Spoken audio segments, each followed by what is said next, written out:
नमस्कार, news point लेकर हाजिर हूं मैं राजीव। दोस्तों, देश में एक नए आंदोलन की शुरुआत आप लोगों ने देख ली। आज से लगभग 35 दिन पहले एक आंदोलन की शुरुआत होती है यहां जंतर मंतर से, यानी दिल्ली के जंतर मंतर से शुरुआत होती है, जो पूरे देश में फैल चुका है यह आंदोलन। और अब इस आंदोलन को समाप्त करने के लिए सरकार जो है वो बिल्कुल एड़ी चोटी कर चुकी है, लेकिन अभी तक सफलता नहीं मिल रहा है। यह सफलता इसलिए नहीं मिल रही है क्योंकि यहां जो जंतर मंतर पे जो आंदोलित छात्र हैं उनकी डिमांड जो है उसको फुलफिल नहीं कर पा रही है सरकार से। उनकी डिमांड, पहली और आखिरी डिमांड, हालांकि और छोटी डिमांड्स हैं, लेकिन जो पहली और सबसे बड़ी डिमांड है वो यही है कि देश के शिक्षा मंत्री इस्तीफा दें। आज उसी क्रम में एक बार पहले भी बातचीत हो चुकी है, लेकिन आज जब फिर से बातचीत हुई, जेपी नड्डा इसकी अगवानी कर रहे हैं इस बातचीत की, और जेपी नड्डा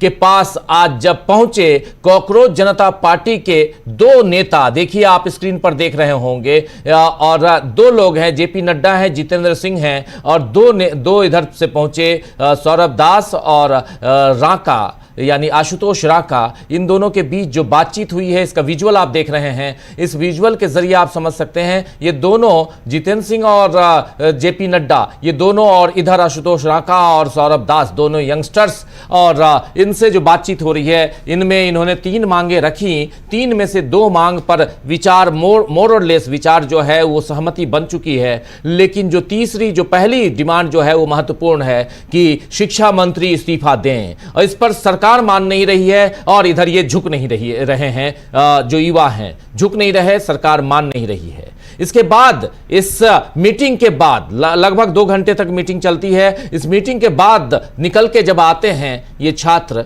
नेता, तो ये क्या कहते हैं जरा सुनिए, आइए जरा सुनते हैं। तो सबसे विस्तृत चर्चा धर्मेंद्र प्रधान के इस्तीफे को लेकर हुई। बहुत सारे आर्ग्यूमेंट्स सरकार की तरफ से दिए गए, लेकिन हमने सिर्फ और सिर्फ एक बात कही कि जो 21 बच्चे हैं जिन्होंने नीट का पेपर लीक होने के बाद सुसाइड कर ली, उन जानों का जिम्मेदार कौन है, उनका जवाबदेह व्यक्ति कौन है, उनकी अकाउंटेबिलिटी किस पर है।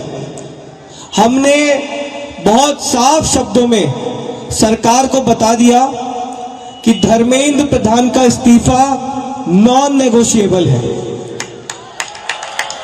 धर्मेंद्र प्रधान का इस्तीफा या उनके कैबिनेट के बर्खास्तगी के बिना यहां पर जो प्रदर्शन चल रहा है, जो पूरे देश भर में प्रदर्शन चल रहा है, वो प्रदर्शन बंद नहीं होगा। ये हमने आज सरकार को साफ शब्दों में कम्युनिकेट कर दिया है। हमने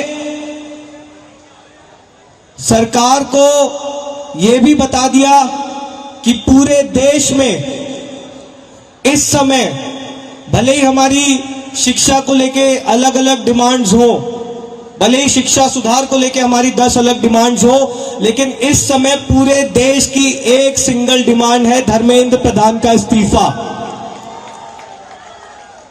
सरकार ने, जो डेलीगेशन वहां पर मौजूद था, उन्होंने हमें कल फिर से 3:30 बजे इस मुद्दे पर बात करने के लिए बुलाया है। हमने सरकार को बहुत क्लियरली ये कम्युनिकेट कर दिया है कि हम अब ज्यादा वक्त इस पर जाया नहीं कर सकते। अगर जल्दी धर्मेंद्र प्रधान का इस्तीफा नहीं होता है, अगर अगले 1 दिन में, 2 दिन में धर्मेंद्र प्रधान को बर्खास्त नहीं किया जाता है, तो फिर कॉकरोच जनता पार्टी की तरफ से एक और कॉल दिया जाएगा, नेशनल कॉल दिया जाएगा 20 जुलाई की तरह। और हमने ये भी सरकार को बता दिया है कि इस बार का जो कॉल होगा वो 20 जुलाई से कहीं ज्यादा बड़ा होगा, कहीं ज्यादा व्यापक होगा और राष्ट्रीय स्तर पर होगा।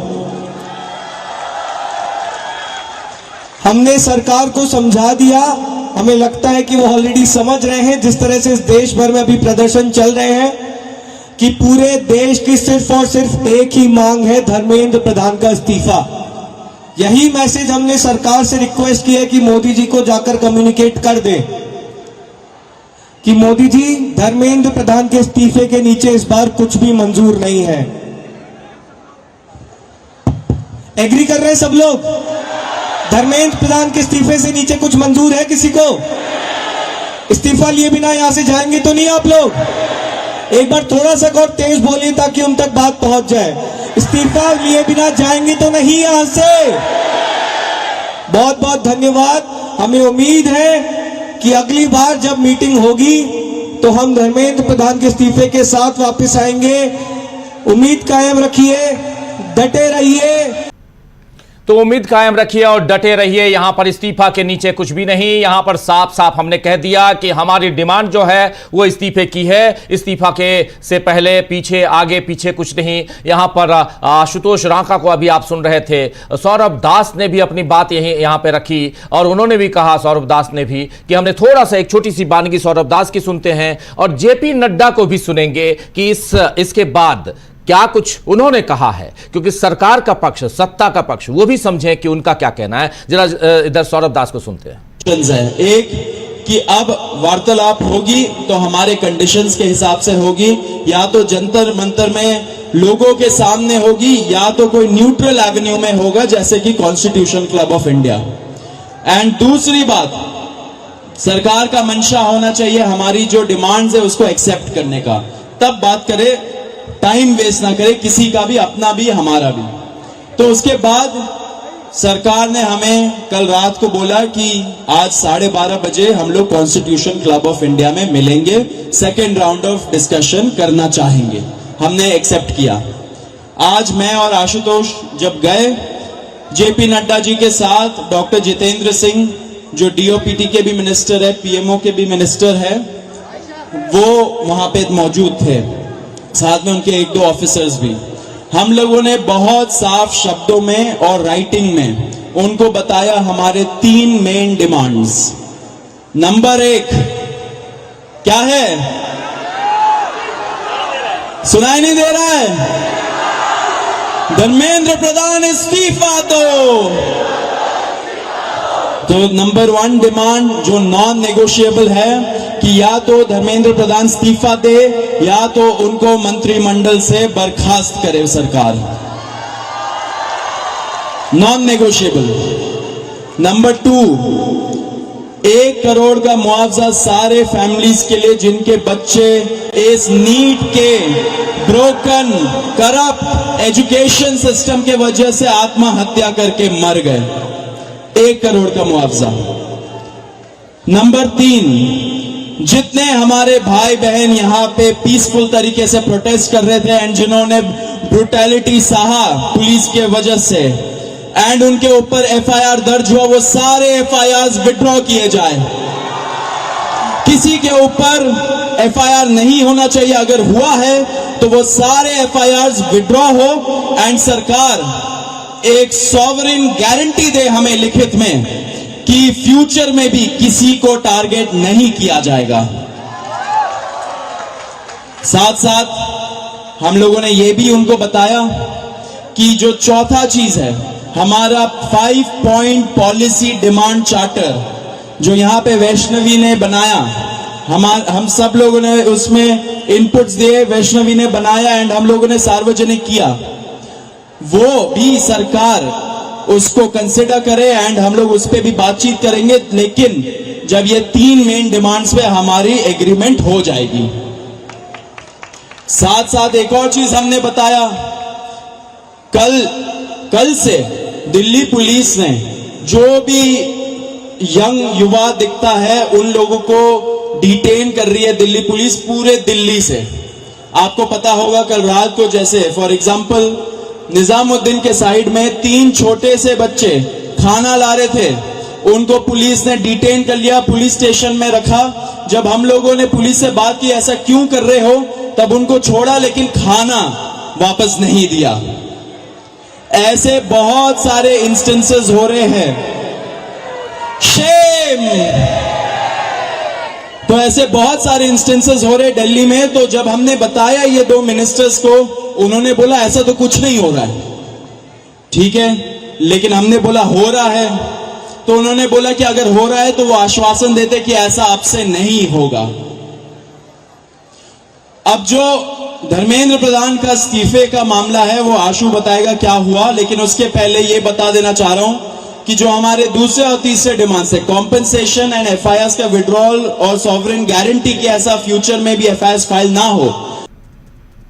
तो सुन रहे थे आप, यहां पर साफ साफ दूसरा और तीसरा इस डिमांड पर आपसी सहमति बन गई है, लेकिन पहला डिमांड जो है, वो पहली मांग जो है वो है कि धर्मेंद्र प्रधान का इस्तीफा हो। लेकिन इस पर अड़े हुए हैं इधर आंदोलनकारी भी और सरकार भी अड़ी हुई है। सरकार की तरफ से जो बातें, खबरें जो आ रही हैं, सूत्रों के हिसाब से जो खबरें मीडिया में, खासकर गोदी मीडिया में चलाई जा रही हैं, वो यही है कि धर्मेंद्र प्रधान इस्तीफा नहीं देंगे। ये बात अगर फैलाई जा रही है कि इस्तीफा नहीं देंगे, इस्तीफा इतना आसान नहीं है, बहुत सारी बातें लिखी जा रही हैं गोदी मीडिया में, लेकिन अगर ऐसा है तो फिर सरकार को और उसमें भी नरेंद्र मोदी को रात को 12:30 बजे रील क्यों बनानी पड़ रही है। आपको याद होगा कि कल रात को 12:30 बजे नरेंद्र मोदी ने एक वीडियो मैसेज जारी किया इंस्टाग्राम पर, और वो साफ साफ मोबाइल से बनाया हुआ वीडियो मैसेज। हालांकि प्रधानमंत्री के आवास पर दूरदर्शन की टीम हमेशा 24 घंटे के लिए एक टीम रहा करती है, ऐसा सुना है और देखा भी है, पिछले प्रधानमंत्रियों को जब देखा है तब भी। लेकिन ये देखिए, प्रधानमंत्री को यहाँ पर रील बनाकर देना पड़ा। हालांकि रील जिनके लिए ये बना रहे थे उनके मोबाइल के नेटवर्क को इन्होंने जाम कर रखा था और अभी भी जाम है, यानी जंतर मंतर के आसपास आपका इंटरनेट डाउन है, आप इंटरनेट की सेवाएं वहां नहीं ले सकते। और लेकिन फिर भी प्रधानमंत्री पता नहीं देश के दूसरे हिस्से के लिए ये रील बना रहे थे। लेकिन नरेंद्र मोदी प्रधानमंत्री के रूप में रात को 12:30 बजे या तो इन्हें नींद आ रही होगी या ये बहुत परेशान हैं। इनके चेहरे को अगर आप पढ़ सकते हो तो पढ़ सकते हैं और इससे समझ में आ रहा है नरेंद्र मोदी यहां झुके से नजर क्यों आ रहे हैं। झुकी झुकी सी नजर, जो गाना सुना होगा आप लोगों ने, तो ये झुकी झुकी सी नजरें और झुके झुके से गर्दन इनको क्यों दिखाई दे रहे हैं, इनके ये समझने की कोशिश अगर आप करेंगे तो समझ जाएंगे, क्योंकि युवाओं ने झुका रखा है।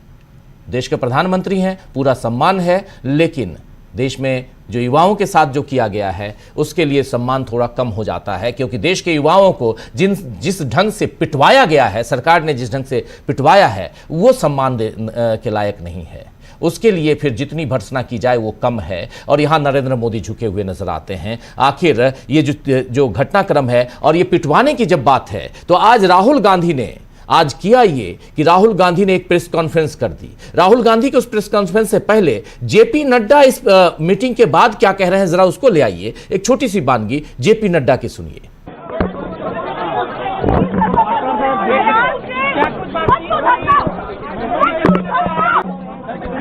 बोलिए क्यों फोकस ऐसा है। आज हम आंदोलनकारी लोगों के विषयों पर चर्चा करने के लिए यहाँ आए थे। लगभग 2 घंटे बातचीत चली। सरकार की ओर से मैं और मेरे साथ भारत सरकार के मंत्री जितेंद्र सिंह जी बातचीत में शामिल हुए। उनकी बातें हमने सुनी, बातें सौहार्दपूर्ण वातावरण में हुई और कई दृष्टि से उन सारी बातों पर हर तरीके से चर्चा हुई। उनकी मुख्यतः 3 डिमांड थी और 5 सुधार के दृष्टि से परीक्षा के सुझाव हुए। हमने उनको कहा है कि हम कल आपके साथ दोपहर बाद मिलेंगे और फिर हम आपसे जो चर्चा वो आपको बताएंगे। सर, उनकी अभी तो तो सुन लिया, लेकिन चेहरा इनका भी थोड़ा सा मायूस नजर आ रहा है, क्योंकि जो दबाव बनाने की कोशिश सरकार की तरफ से चल रही थी, वो दबाव बनाते हुए युवाओं के ऊपर नजर सरकार नहीं आ रही है। सरकार उसमें सफल नहीं हो पा रही है। जो प्रेशर क्रिएट करने की कोशिश, और वो भी पुलिस के डंडे के जरिए, पुलिस केसेस के जरिए जो ये दबाव बनाने की कोशिश यहां हो रही थी, उसमें ये सफल होते नजर नहीं आ रहे हैं। और इनकी पोल और थोड़ा सा आगे बढ़ते हुए खोल दी आज राहुल गांधी ने आनन फानन में एक प्रेस कॉन्फ्रेंस कर दी और इस प्रेस कॉन्फ्रेंस में राहुल गांधी ने जो कुछ दिखाया है, बताया है, उससे आप चौंकेंगे नहीं, क्योंकि वो तमाम तस्वीरें आप तक पहले पहुंच चुकी हैं। लेकिन ये बात है कि राहुल गांधी ने इसको सीधे सीधे एक प्रेस कॉन्फ्रेंस के जरिए पूरी दुनिया के सामने लाकर रख दिया है। ये राहुल गांधी हैं और राहुल गांधी के बगल में जो शख्स है, इस शख्स के ऊपर पैलेट गन से, जो छर्रे वाला गन होता है, वो बंदूक जो होती है, उससे दागे गए वो छर्रे यानी पैलेट्स उसके शरीर में जिस ढंग से पड़े हैं, और उसको दिखाते हुए राहुल गांधी ने जो कुछ बोला है, जरा ये देखिए, सुनिए।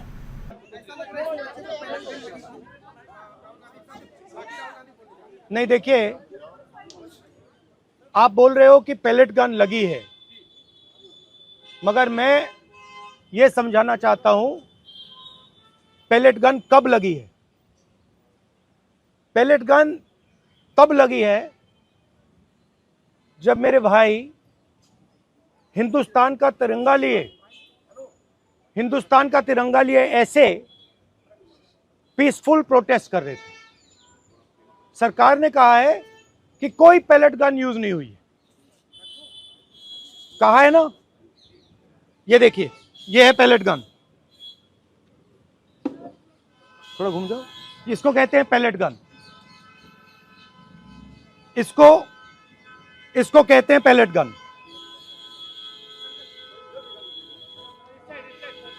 ठीक है, और इनकी आंख डैमेज हो गई है, इनकी आंख से इनको दिखाई नहीं दे रहा है। तो ये हमारे फ्यूचर है हिंदुस्तान के। ऐसे हजारों युवाओं पर पैलेट गन चलाई गई है, लाठी चलाई गई है, मारा गया है, पीटा गया है, और ये क्या कर रहे हैं? पीसफुल प्रोटेस्ट कर रहे हैं। क्यों कर रहे हैं? इनका पेपर लीक हुआ है। इन्होंने पुलिस का एग्जाम किया, मेहनत की, सालों मेहनत की, और फिर एक दिन इनको बताया गया कि भैया पेपर लीक हो गया है, आपके पास 60-70 लाख रुपए नहीं है, जिसके पास है वो पेपर खरीद के चला गया, आप जानो, आपका काम जाने।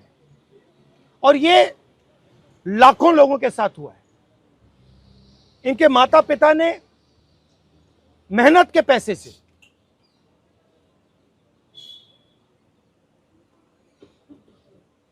इनको अपॉर्चुनिटी दी। तो सरकार को झूठ बोलना बंद करना पड़ेगा।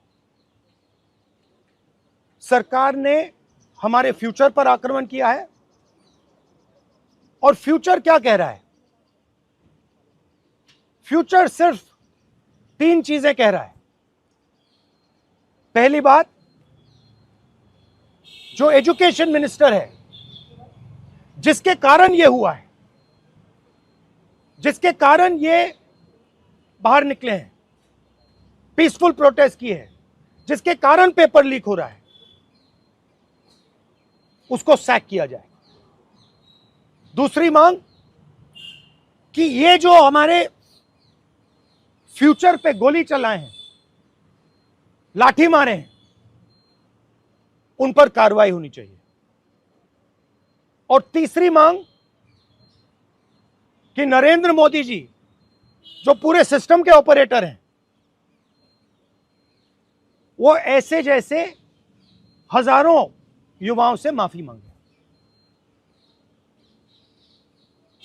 इनका फिजिकल डैमेज हुआ है। मैं आपसे कह नहीं सकता हूं कि इनकी आंख बचेगी नहीं बचेगी। इनकी कोई गलती नहीं है। तो ये 3 मांगे हैं। हमारे स्टूडेंट्स को मारना बंद कीजिए, धमकाना बंद कीजिए, और ये मांगे पूरी कीजिए। यही मैसेज है। हाँ, हरियाणा।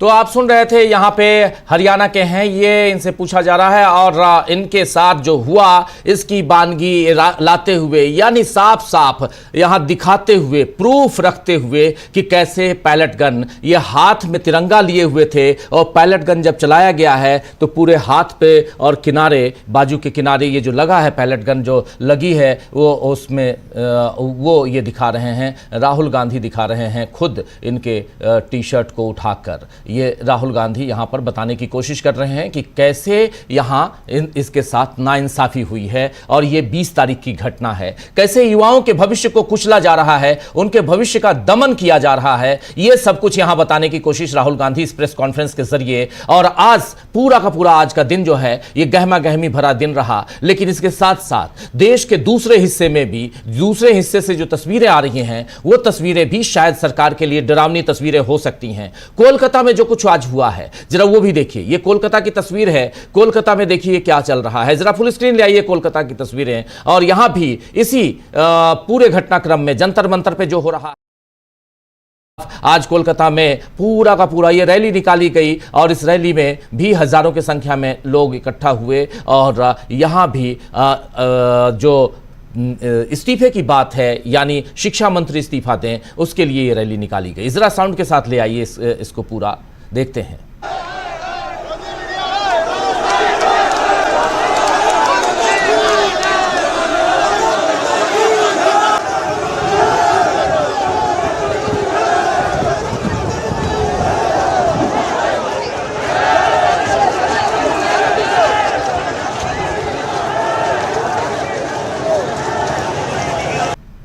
तो कोलकाता के बाद आपको जरा उधर ले चलना चाहता हूं, मुंबई ले चलना चाहता हूं। मुंबई में आज उद्धव ठाकरे की शिवसेना ने आज तिरंगा यात्रा का आह्वान किया था और तिरंगा यात्रा में भी ये देखिए उद्धव ठाकरे अपनी बात रख रहे हैं और तिरंगा यात्रा में भी खचाखच भरे हुए लोग। जरा इसको फुल स्क्रीन, उद्धव ठाकरे हालांकि मराठी में कह रहे हैं लेकिन क्या कह रहे हैं, कई लोग हमारे साथी महाराष्ट्र से हैं, समझ सकते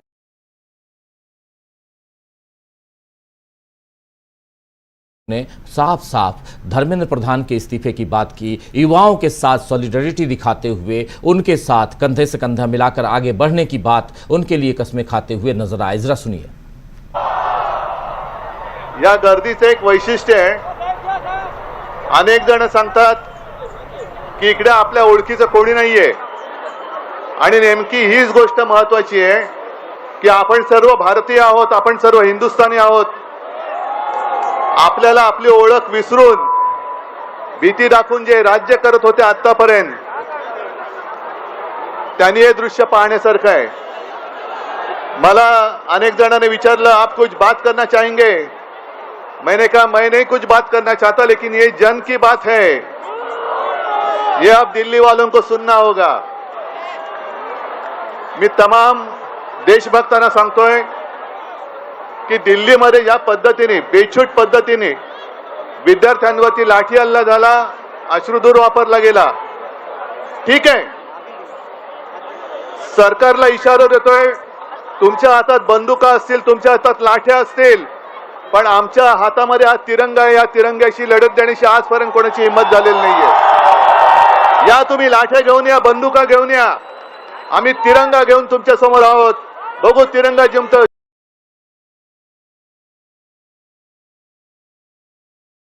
तिरंगा की बात यहां कर रहे हैं, तिरंगा यात्रा निकालकर दिल्ली के जंतर मंतर पर जो चल रहा है युवाओं के पक्ष में ये यात्रा। और यहां मुंबई में कल की तस्वीरें आपने देखी होंगी, कल एक लड़की ने किस ढंग से एक बस को रोक डाला था, जबकि बस में प्रदर्शनकारी जो हैं मुंबई में वो उनको बैठाकर पुलिस लेके जा रही थी, लेकिन उसने रोक डाला और बस आगे नहीं बढ़ पाई। उसको आपने इसी चैनल पे, हमारे ही चैनल पे आपने देखा होगा। तो ऐसी तस्वीरें ढेर सारी आ रही हैं, अलग अलग जगहों की तस्वीरें, लेकिन इन सबके बीच एक बातचीत इधर चल रही है। ये बातचीत कहां तक पहुंचती है ये देखना बहुत दिलचस्प है। इस बीच एक खबर ये भी आई कि यहां जंतर मंतर पर जो लोगों के लिए खाना की सप्लाई हो रही है, चाहे वो स्विगी के जरिए हो, जोमेटो के जरिए हो, चाहे और भी दूसरे जो ऑनलाइन सर्विसेज वाले हैं उनके जरिए, अब वहां पर उन सर्विसेज को रोकने का आदेश दिया गया है। इसके बाद अखिलेश यादव ने एक ट्वीट किया है। अखिलेश यादव का ट्वीट और उस वीडियो को देखिए, इस फोटो को देखिए जरा। पहले ट्वीट में क्या लिख रहे हैं जरा बड़ा कीजिए, इसको बड़ा कीजिए, इसको एक्सपोज कीजिए। ये देखिए, रोटी मत छीनो, रोटी मत छीनो, नोटबंदी के बाद फूड बंदी। अब नीचे देखिए, government bans food delivery apps near protest site in Delhi. Jantar Mantar में अब देखिए बैंड है, स्विगी बैंड है, जोमेटो बैंड है, जेप्टो बैंड है, ब्लिंकिट बैंड है, डुंजो बैंड है, फिर बिग बास्केट, इंस्टाग्राम, इंस्टामार्ट, फिर मिल्क बास्केट, फिर ओला कैफ़े, उसके बाद आप देखिए पोर्टर्स, उबर कैट, ये तमाम। और इसके साथ जो ये बैन हुआ है इसको यहाँ पर दिखा रहे हैं, बता रहे हैं अखिलेश यादव कि यहाँ नोटबंदी की तरफ फूड बंदी मत कीजिए, रोटी मत छीनो, रोटी मत छीनो। सरकार वहां लोगों को भूखे मारना चाहती है और इसलिए कह रहे हैं रोटी मत छीनो। ये अखिलेश यादव कह रहे हैं। ये बहुत इंपॉर्टेंट हो जाता है। युवाओं के आगे झुक गए नरेंद्र मोदी, हम लिख भी रहे हैं और बता भी रहे हैं, लेकिन उसके बाद भी जो काम हो रहा है वो झुकने के अलावा और गिरने की तरफ ये है। ये गिरना कहेंगे कि अगर किसी की रोटी आप छीनेंगे, इसे गिरना कहेंगे। किसी के मुंह से निवाला छीनने की कोशिश, इसे गिरना कहेंगे। झुकना तो हम बहुत शालीनता के साथ लिख रहे हैं। यहाँ पे जरा आते हैं और ये तमाम आप विजुअल्स देख रहे हैं। अभी से थोड़ी देर पहले के विजुअल्स भी आपको हम दिखा रहे हैं और ये जंतर मंतर की तस्वीरें हैं। आइए, हमारे साथ कुछ वरिष्ठ साथी जुड़े हुए हैं, उनसे पहले आपका परिचय करवाता हूं और आगे बढ़ते हैं। देखिए, 5 वरिष्ठ साथी जुड़े हुए हैं। प्रोफेसर अखिल स्वामी जी हैं हमारे साथ प्रशांत टंडन जी हैं, शकील अख्तर जी हैं, सुनील शुक्ला जी हैं और अमलिंदु उपाध्याय जी हैं। आप पांचों का स्वागत है, इस्तकबाल है। स्वागत इस्तकबाल अब तमाम दोस्त साथी शुभचिंतक आप सबका जो अब तक जुड़ चुके हैं उनका भी, जो जुड़ने वाले हैं उनका भी। मैं अपने तमाम पैनलिस्ट साथियों से एक गुजारिश करूंगा कि थोड़ा सा छोटा आप लोग अपने वक्तव्यों को रखिएगा, क्योंकि बहुत कुछ हम दिखाना चाहते हैं उधर जंतर मंतर पे, क्योंकि आज की शाम और इसके बाद अगला 24 घंटा बहुत इंपॉर्टेंट रहने वाला है। 3:30 बजे कल दोपहर के बाद अपराह्न 3:30 बजे बुलाया गया है फिर से अब कॉकरोच जनता पार्टी के जो फाउंडर मेंबर्स हैं उन लोगों को बातचीत के लिए सरकार ने बुलाया है। और उसमें बातचीत अब किस पे होगी कि धर्मेंद्र प्रधान इस्तीफा देंगे कि नहीं देंगे, इसके लिए बुलाया गया है। लेकिन इधर जंतर मंतर पे सूरत हाल क्या है ये समझना भी ज़रूरी है। सबसे पहले ज़रा ओपन करना चाहता हूं आज के इस पूरे चर्चा को। प्रोफेसर अखिल स्वामी जी, आपके पास ही आना चाहता हूं। सबसे पहले ज़रा बताइए, इस पूरे घटनाक्रम को भी मैं रख रहा था, कैसे देखते हैं आप? क्या आपको लगता है कि सरकार झुकेगी, मानेगी? वो जो कहावत है ना, विनाशकाली विपरीत बुद्धि, आज वो सिद्ध हो जाएगा। क्योंकि जैसे गोदी मीडिया से प्रचारित किया जा रहा है कि मोदी जी ने और उनकी कैबिनेट ने डिसीजन ले लिया है कि धर्मेंद्र प्रधान को सैक्रिफाइस नहीं करेंगे, जो होगा होगा। अच्छा, खाने की डिलीवरी बंद करा दी है, इसका मतलब क्या है? देखिए, बिल्कुल रणनीति तौर पर स्ट्रेटेजिक तरीके से अगर पूरे हिंदुस्तान की जनता मान लीजिए एक मैदान में आ जाए, 50 लाख लोग आ जाए, पुलिस के लिए, आर्मी के लिए बहुत आसान है उनको चारों तरफ से घेरना। लेकिन अगर लोगों को दिल्ली घुसने से रोका गया और इन बच्चों को भगाया गया, ये घाव लेके अपने अपने गांव और शहर जाएंगे। हर गांव और शहर के अंदर हजारों लोग ऑलरेडी इकट्ठे हो रहे हैं, चाहे मुंबई हो, चाहे पटना हो, चाहे बीकानेर हो, चाहे जोधपुर हो, चाहे रोहतक हो, चाहे करनाल हो। ये बच्चे वापस जाएंगे, अपने घाव दिखाएंगे तो माँ बाप भी साथ आ जाएंगे। और इतने शहरों में जब ये आंदोलन फैल जाएगा, उसको भारतीय जनता पार्टी नहीं झेल पाएगी। तो विनाश काले विपरीत बुद्धि। मेरे ख्याल से धर्मेंद्र प्रधान के पास कोई ऐसी फाइल है जैसी नेतन्याहू के पास है, जैसे डोनाल्ड ट्रंप के पास है, जिसकी वजह से ब्लैकमेल हो रहे हैं। इसलिए धर्मेंद्र प्रधान की वजह से ये ब्लैकमेल हो रहे हैं, उनके पास लगता है कोई ये फाइल है। वरना एक मंत्री की इतनी हिम्मत और इतना बड़ा, अगर एक छोटे से सेक्रीफाइस से आपकी सरकार बच सकती है और उसके बावजूद आप स्विगी जोमेटो को अगर बंद करेंगे, अभी जो 10-20% माता पिता थे जिनको सहानुभूति नहीं थी बच्चों को, उनको भी सहानुभूति हो जाएगी। पर हमारे सनातन धर्म में भूखा आदमी आपके घर आ जाए, उसको आप पानी और भोजन पहले दे देते हैं, बाद में अपनी दुश्मनी निकालते रहते हैं। अपने बच्चों को, नौनिहाल बच्चों को जिनकी मूछें अभी नहीं उगी है, उन बच्चों का खाना, तो मेरे ख्याल से हिंदुस्तान की पूरी जनता अपने बच्चों को भूखा देख के विचलित हो जाएगी। और जब ये बच्चे अगर स्प्रेड इनको किया गया, जैसे घटना अब ये सूचना मिल रही है, इनको पीटा जाएगा और वहां से इनको बिखरा दिया जाएगा। अगर ये लोग अपने अपने गांव और शहर चले गए, उसके बाद ये केंद्रित नहीं रहेगा आंदोलन, विकेंद्रित हो जाएगा, जिसको झेलना और मुश्किल हो जाएगा। बिल्कुल बिल्कुल आप सही कह रहे हैं। जरा चलना चाहता हूं उधर, इकरार हमारे साथी हमारे साथ जुड़ रहे हैं सीधे जंतर मंतर से, जरा उनके पास चलते हैं और जंतर मंतर का इस वक्त सूरत हाल क्या है ये समझेंगे। और इस बीच जरा जल्दी से शकील जी के पास आना चाहता हूं। शकील जी, एक छोटा कमेंट आपसे भी लेना चाहता हूं कि आज राहुल गांधी ने जिस ढंग से एक मिनट हमारे साथ इकरार जुड़ गए हैं, जरा इकरार ये बताइए कि इस वक्त क्या चल रहा है जंतर मंतर पे। जी राजीव जी, देखिए सबसे महत्वपूर्ण बात कि जब से मीटिंग हुई है और मीटिंग के बाद जिस तरीके से सरकार ने जो है वो जो अपनी एक तरीके से सहमति लगभग जताई थी जिस समय कि जो तीन जो प्रमुख मांगे जो रखी गई थी उनमें से एक सबसे जो महत्वपूर्ण मांग थी वो थी धर्मेंद्र प्रधान के इस्तीफे की, जिसके लिए सरकार ने कल तक का समय मांगा था। तो उसके बाद लेके जंतर मंतर पर जो है वो लगातार युवाओं में उत्साह है और उम्मीदें हैं कि कुछ हो सकता है कि धर्मेंद्र प्रधान का इस्तीफा हो जाए। लेकिन उसके बाद जो तमाम जो खबरें आई है, जिस तरीके से ये सरकार खबरें चलाती है, या आप कह सकते हैं कि धर्मेंद्र प्रधान की ओर से खबरें सूत्रों के हवाले जो कहा जाता है कि सूत्रों से ही खबर आ रही है कि धर्मेंद्र प्रधान जो है वो अड़ गए हैं, यानी धर्मेंद्र प्रधान इस्तीफा नहीं देने जा रहे हैं। ये अब सबसे बड़ा जो एक तरीके से टकराव का जो मामला है वो यहाँ देखने को मिल रहा है, क्योंकि सीजेपी के जो संस्थापक है आशुतोष राका से लेकर अभिजीत दीपके और सौरव दास, उन्होंने मंच पर ये साफ तौर पर कहा है कि सबसे पहली प्रायोरिटी हमारी धर्मेंद्र प्रधान का इस्तीफा है। यानी इस्तीफा अगर नहीं दिया गया और 2 दिन का समय दिया गया सरकार को, यानी 2 दिन तो कल तो जो बैठक होनी है 3:30 बजे के बाद में, जो एक बार और बैठक होनी है, उसके बाद एक और मौका जो है वो सीजेपी की तरफ से दिया गया है कि 2 दिन हम लोग दे रहे हैं। अगर 2 दिन के अंदर अंदर धर्मेंद्र प्रधान इस्तीफा नहीं देते तो देशव्यापी जो है वो कॉल अब हम करेंगे और पूरा का पूरा जो देश से अब हम वो रिक्वेस्ट करेंगे, जितने भी युवा हैं, जितने भी लोग वो पार्लियामेंट मार्च करें। यानी कि जो टकराव है वो राजीव जी जो अब जो है वो सरकार की तरफ से जो टकराव की स्थिति पैदा हो रही है, इतने सीनियर मंत्री की मीटिंग के बाद जो है ये उम्मीद की जा रही थी कि जब सरकार ने दूसरी बार पहल की और ना अपने घर पे ना करके सीजेपी की मांग मानी और न्यूट्रल जो है इस पे जो जगह पर मीटिंग के लिए तैयार हुए, जो पहले कॉन्स्टिट्यूशन क्लब चुना गया, उसके बाद जो है उसके बाद विठल भाई पटेल है, उसके 504 नंबर कमरे में करीब 1.25 घंटे राजीव जी ये बैठक चली। सबसे महत्वपूर्ण बात इसमें ये कि जब पहले दिन जब आशुतोष और सौरव दास जब मीटिंग के लिए गए थे तब इन्हें 5 घंटा इंतजार कराया था, लेकिन 10 मिनट मीटिंग हुई थी। वहीं अब जो है सरकार जो है वो युवाओं की ताकत और युवा जिस तरीके से जंतर मंतर पर जुट रहे हैं, कल आपने देखा किस तरीके से पूरा पार्लियामेंट स्ट्रीट से लेके पूरा कनॉट प्लेस युवाओं से भरा था और युवाओं की सिर्फ एक मांग थी कि धर्मेंद्र प्रधान का इस्तीफा सबसे महत्वपूर्ण है। सबसे पहले धर्मेंद्र प्रधान का इस्तीफा, उसके बाद जो है बाकी मांगे।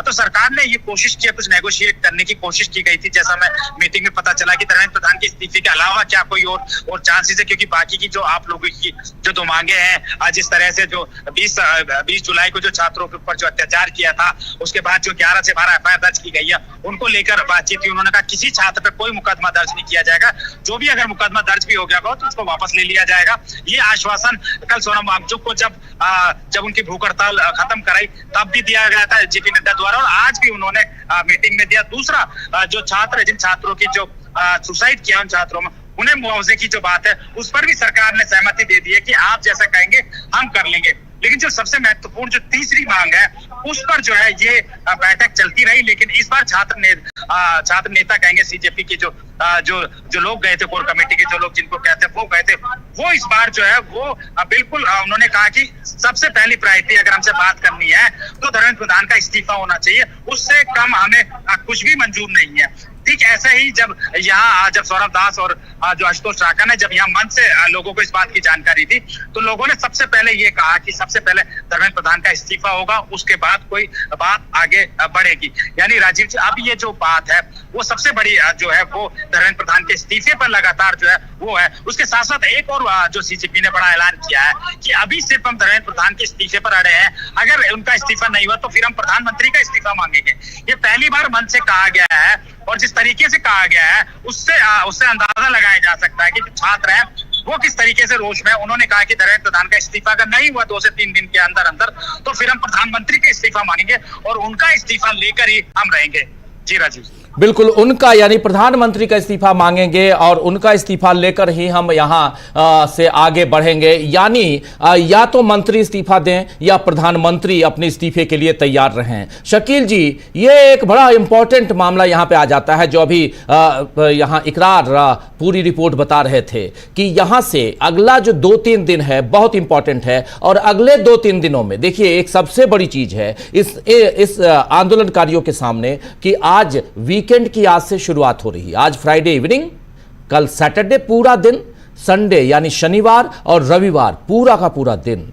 और मौसम भी थोड़ा सा यहाँ बारिश हो रही है, तो थोड़ा सा मौसम पहले से झुलसाने वाली गर्मी नहीं है और न ही उमस भरी रात हो रही है, और न ही सुबह या दिन देख रहे हैं हम वैसी नहीं है जैसी पहले और 30-35 दिनों में हमने देखा है। लगातार हम लोगों ने इस आंदोलन को कवर किया है। जरा आपसे समझना चाहता हूं कि अगर ये पूरे घटनाक्रम जिस ढंग से हुआ है और जिसमें राहुल गांधी ने आज जो प्रेस कॉन्फ्रेंस की है, उसके कितने मायने इस पूरे घटनाक्रम और इस आंदोलन में हैं शकील जी?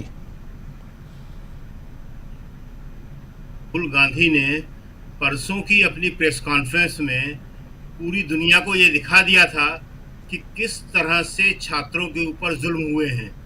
बड़ी स्क्रीन पे उन्होंने वीडियो चला के, और आज उन्होंने पत्रकारों के सामने एक युवा साहिल को पेश करके ये बता दिया कि पैलेट गन के ऊपर ये सरकार और पुलिस कितना झूठ बोल रही है।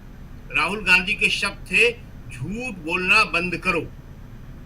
साहिल के इतने छर्रे लगे हैं कि उन्हें ऑपरेशन के जरिए निकाला भी नहीं जा सकता। वैसे भी जो पैलेट गन के छर्रे होते हैं वो कभी निकलते नहीं हैं, वो शरीर में आपके जीवन भर साथ ही रहते हैं। बहुत ही दुर्भाग्यपूर्ण स्थिति होती है। और उसके बाद पुलिस कह रही है, उनके अफसर अलग अलग बयान दे रहे हैं, कुछ इंटरव्यू भी दे रहे हैं कि इससे किसी की जान नहीं जाती है। फिर जब उनसे क्रॉस क्वेश्चन करो, जो कि आजकल कम करते हैं, लेकिन करो तो बताते हैं हाँ कहीं किसी नाजुक अंग पे लग जाए तो जान भी जा सकती है। तो आज राहुल ने बता दिया कि इन लोगों के साथ क्यों मारा गया। और राहुल ने एक बात और खास कही कि ये जो लड़का साथ में खड़ा हुआ है, युवा, इसका पेपर लीक हुआ था। जो ये सब एक माहौल बनाया जा रहा है कि ये क्यों आ गए, वो क्यों आ गए, इसका पुलिस का पेपर लीक हुआ था। इसकी जिंदगी तबाह हो गई। इसके परिवार के पास पैसा नहीं था जो दे के वो पेपर खरीद सकते थे। तो आज राहुल की प्रेस कॉन्फ्रेंस बहुत ही महत्वपूर्ण थी। उसने एक नया माहौल बनाया है, सच्चाई को सामने लाया है।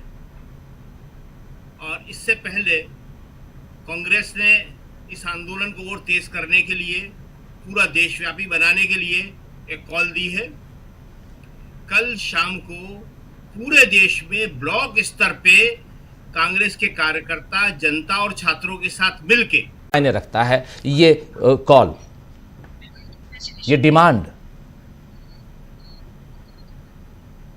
मैं कहूँगा कि पूरा आंदोलन और देश और राजनीति इस वक्त बहुत इम्पोर्टेंट पड़ाव पर है और अगले 2-3 दिन बहुत महत्वपूर्ण है। लेकिन सबसे पहले मैं अपनी बात शुरू करूं कि मैं जो हमारा जन जी आंदोलन है, ये अनोखा आंदोलन है।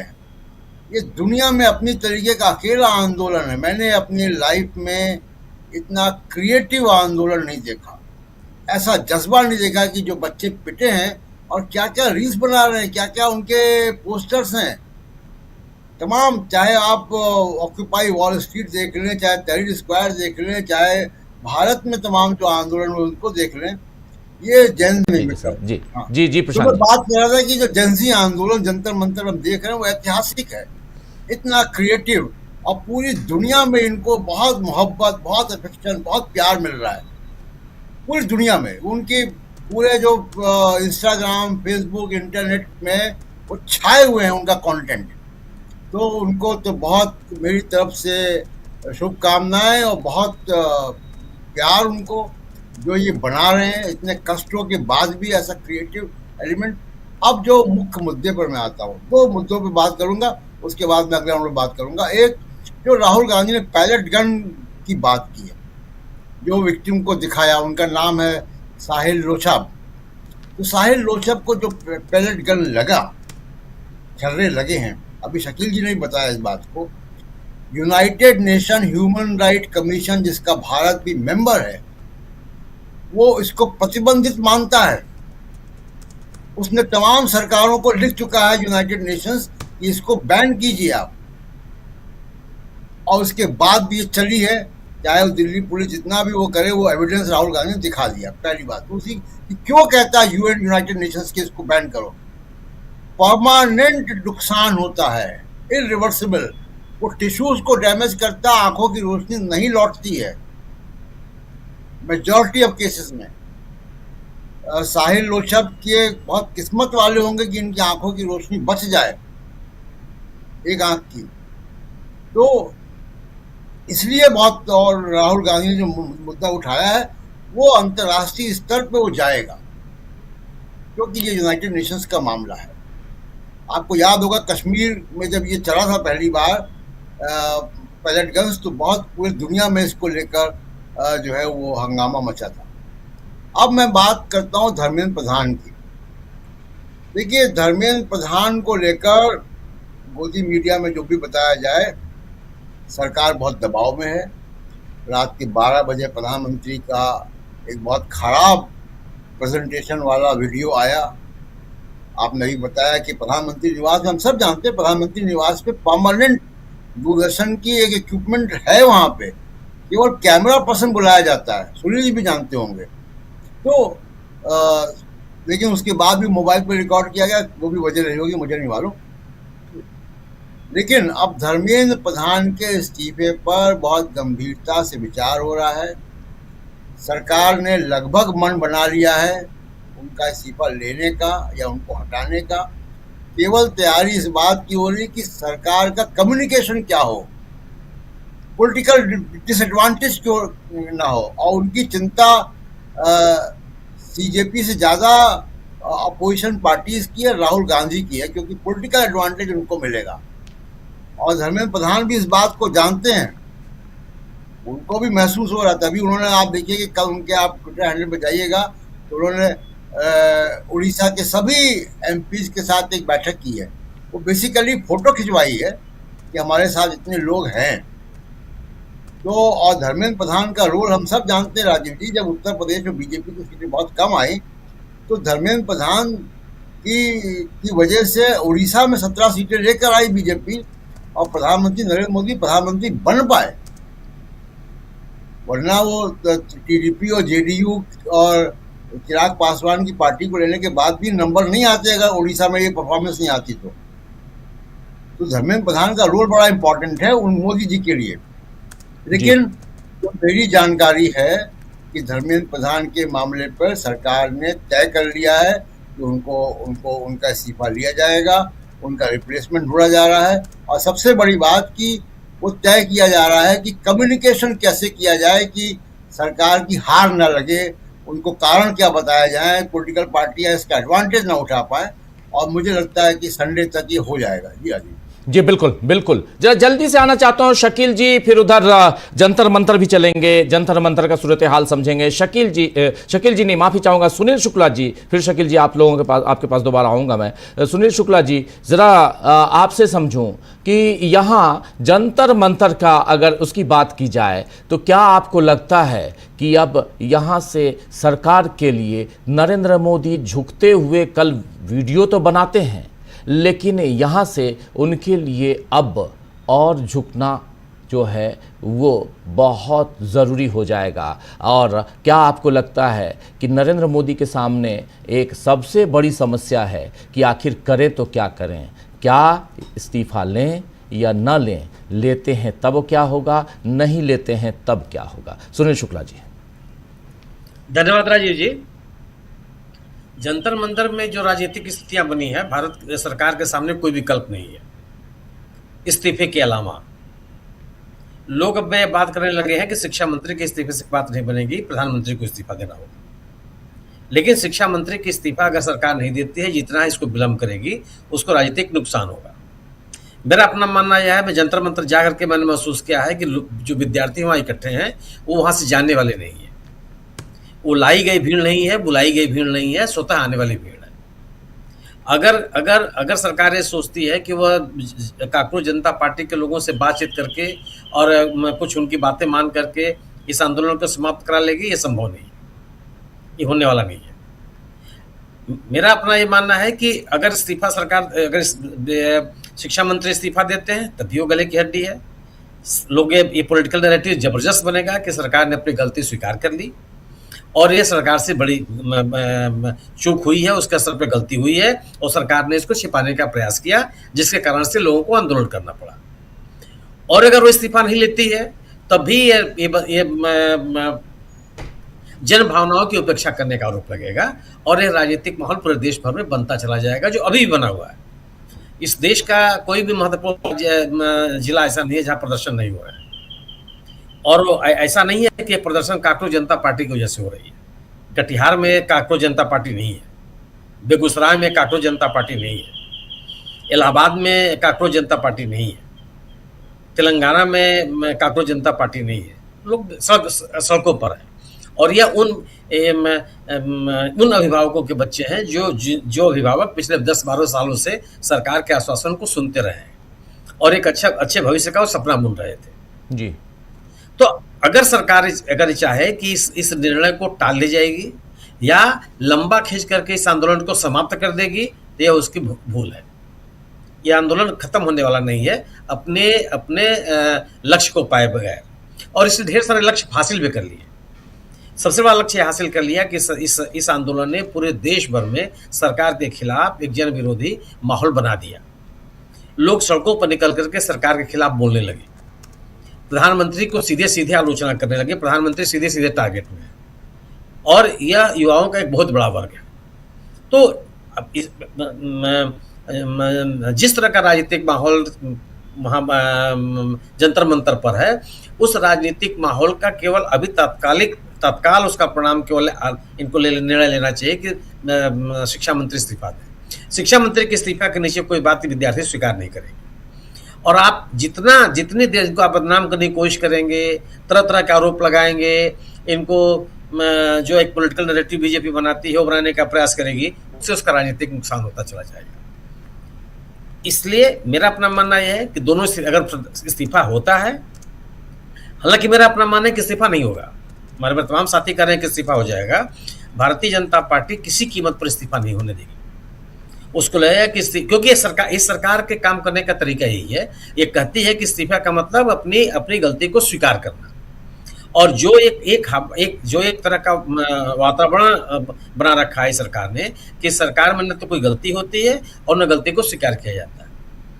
वह गलती को स्वीकार करने का जो एक राजनीतिक नुकसान है, उसको बर्दाश्त करने की स्थिति में नहीं है ये सरकार।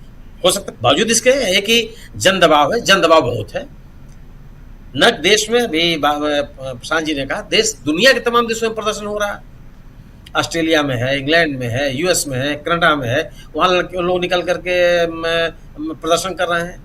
अभी ऑस्ट्रेलिया से प्रधानमंत्री जो लौट करके आए, ऑस्ट्रेलिया में कितना बड़ा जुलूस निकला, कितनी बड़ी संख्या में विद्यार्थी उसमें शामिल हुए। ये कौन लोग हैं? अब तक तो यही बताया जा रहा था कि विदेशों में हमारा डंका बज रहा है, यही बताया जा रहा था कि पूरे दुनिया में हमने अपना एक दबदबा बना रखा है। तो इस सरकार के खिलाफ नाराजगी का एक मजबूत अभिव्यक्ति है यह जंतर मंतर का आंदोलन, और सरकार के हित में यह है कि जो विद्यार्थी जो मांग कर रहे हैं उनको स्वीकार करना पड़ेगा। और यह भी संभव नहीं है कि आप आज देखें कि सोनम वांगचुक के अनशन समाप्त होने के बाद क्या असर पड़ा? कोई असर पड़ा क्या? कोई आंदोलन में भाग लेने वाले लोगों की संख्या में कोई कमी आई? उनके उत्साह में कोई कमी आई? मुद्दों को उन्होंने छोड़ा। आज 2 मंत्री लोग कांग्रेस जनता पार्टी के प्रतिनिधियों से बात करने के बाद भी कोई यहाँ के उत्साह में कोई कमी है? कांग्रेस जनता पार्टी के लोग ये कहने की स्थिति में है कि हम बिना इस्तीफे के बात मान जाएंगे, संभव नहीं है वो। विपक्ष लगातार, राहुल गांधी लगातार ये कहते चले आ रहे हैं कि नहीं, इस्तीफे के नीचे कुछ स्वीकार नहीं है और बिना इस्तीफे के संसद चलेगी नहीं। अब वो एक नया उन्होंने कह दिया कि प्रधानमंत्री को माफी मांगनी पड़ेगी। तो पूरा का पूरा राजनीतिक परिदृश्य क्लियर है, साफ साफ एकदम। और एक मजबूत आंदोलन निकला है और यह जो आंदोलन है किसी न किसी नतीजे पर तो इस देश को ले ही जाएगा। जी बिल्कुल बिल्कुल, आप सही कह रहे हैं कि इस बीच एक ये विजुअल्स आपको हम दिखा रहे हैं, लेकिन एक और तस्वीर आपके सामने रखना चाहता हूं। आज उत्तराखंड का एक कांस्टेबल पहुंचा, जंतर मंतर मंच पे पहुंचता है और अपना रेजिग्नेशन सौंप देता है, अपनी नौकरी युवाओं के लिए सौंप देता है, छोड़ देता है वो। जरा देखिए, तस्वीर देखिए कि हमारे उत्तराखंड में परचून की दुकान पे मिलते हैं पेपर, परचून की दुकान पे पटवारी का गुलगुल में देखा है हमने। भगत सिंह ने कहा था दोस्तों, भगत सिंह ने कहा था, इस देश के युवाओं, जिंदगी अपने दम पर जी जाते हैं, दूसरों के दम पर सिर्फ जनाजे उठाए जाते हैं। घबराओ मत, यह भगत सिंह का देश है और क्रांति कभी बम और पिस्तौलों से नहीं आती है। अहिंसा नहीं करनी है, इन गुंडों को हम देख लेंगे। क्रांति आती है विचारों से और विचार कर कभी मरते नहीं। आपका जो हरे हक अधिकार छीन करके जो बागी बनाना चाहते हो, अगर हक की लड़ाई लड़ना, बागी होना है तो हाँ है हम बागी। और आज से उत्तराखंड पुलिस की नौकरी से शेर सिंह रिजाइन करता है। लगाओ हाथ आज के बाद अभिजीत भाई को, हम बताएंगे तुम्हें लोकतंत्र कैसे चलता है। तो देख लिया आपने ये रिजिग्नेशन यहाँ पर सीधे मंच पे पहुंचकर कि अगर बागी कह रहे हैं मुझे, तो हाँ मैं बागी हूँ। भगत सिंह का जिक्र करते हुए ये अपनी बात रख रहे हैं और युवाओं के लिए, स्टूडेंट्स के लिए, और कह रहे हैं परचून की दुकान पर किस ढंग से पटवारी के फॉर्म और वो पेपर मिलते हैं। ये सारी चीज़ें एक पुलिस वाला इससे बेहतर और कौन क्या बता सकता है। और जो बता रहे हैं वो बहुत महत्वपूर्ण वह बातें कह रहे हैं। और इस देश में जो लीक का मामला है वो यहाँ साफ दिखाई दे रहा है। लेकिन जो इससे पहले एक तस्वीर आप देख रहे थे वो कोलकाता की तस्वीर, जरा स्क्रीन पर ले आइए। कोलकाता में आज की तस्वीर, आज का वो विजुअल जरा ले आइए स्क्रीन पर। ये देखिए विजुअल, ये कोलकाता की तस्वीर है। जरा फुल स्क्रीन ले आइए, इससे समझ में आएगा आपको कि आखिर ये देखिए, ये कोलकाता की तस्वीर है। आप देख रहे होंगे, जब अगर साउंड हो, साउंड भी ले आइए। ये आप साफ साफ यहाँ से ली गई तस्वीरें, लेकिन चारों तरफ ये जितना ले पाया है सामने वाला, जिसने मोबाइल से इस वीडियो को बनाया है, आप देख रहे हैं। लेकिन ये चारों तरफ हज़ारों की संख्या में, सुनिए ज़रा।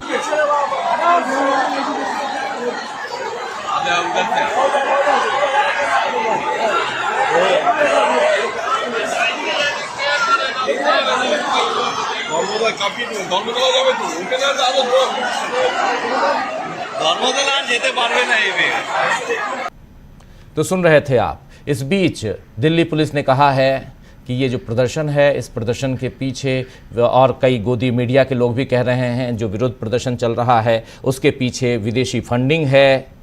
लेकिन और 400 से ज़्यादा जो पाकिस्तान समर्थित जो अकाउंट हैं, जो पाकिस्तान समर्थित जो अकाउंट है, वो अकाउंट को हमने आइडेंटिफाई कर लिया है। लेकिन वो कौन से अकाउंट हैं ये बता नहीं रही है पुलिस। लेकिन दूसरी तरफ जो सोशल मीडिया अकाउंट्स की बात हो रही है, दूसरी तरफ आज जब ये सवाल पूछा गया विदेश मंत्रालय से कि क्या इस प्रदर्शन में कोई विदेशी फंडिंग है, तो विदेश मंत्रालय का जवाब था, ऐसी कोई जानकारी हमारे पास नहीं है, ऐसी कोई जानकारी नहीं है। ये आप देख रहे हैं। जल्दी से आना चाहता हूं, प्रशांत जी आपकी बात अधूरी रह गई थी, शकील जी आपकी बात अधूरी रह गई थी, आप लोगों के पास आता हूं।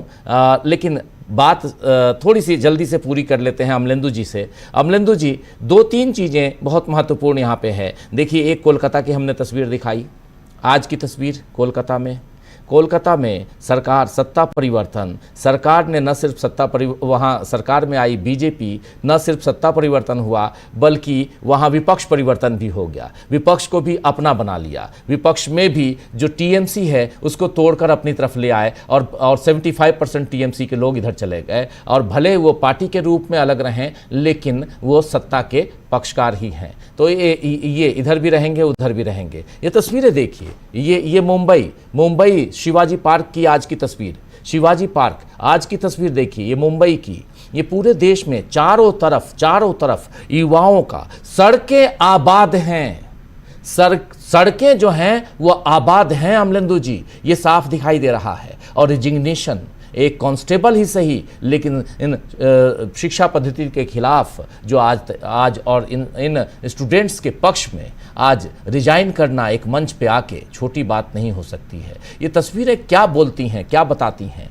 क्या आज रात को भी नरेंद्र मोदी कोई वीडियो बनाने वाले हैं? ऐसे आपको बता दूं कि नरेंद्र मोदी ने अपने मातहत मंत्रियों को, सबको ये कहा है, आज कैबिनेट की मीटिंग में उन्होंने कहा है कि इंस्टाग्राम पर आप लोग एक्टिव हो जाओ, इंस्टाग्राम पर एक्टिव हो जाओ भाइयों, साथियों।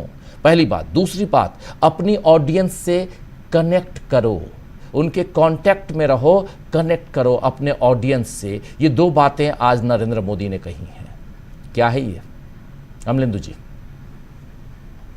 राजीव जी, एक तो आज़ादी के आंदोलन के दौरान वीर चंद्र सिंह गढ़वाली को सब लोग याद करते हैं। फौज में थे और गोली चलाने का आदेश हुआ तो उन्होंने आज़ादी के आंदोलन जो कर रहे थे उन पर गोली चलाने से इनकार कर दिया था।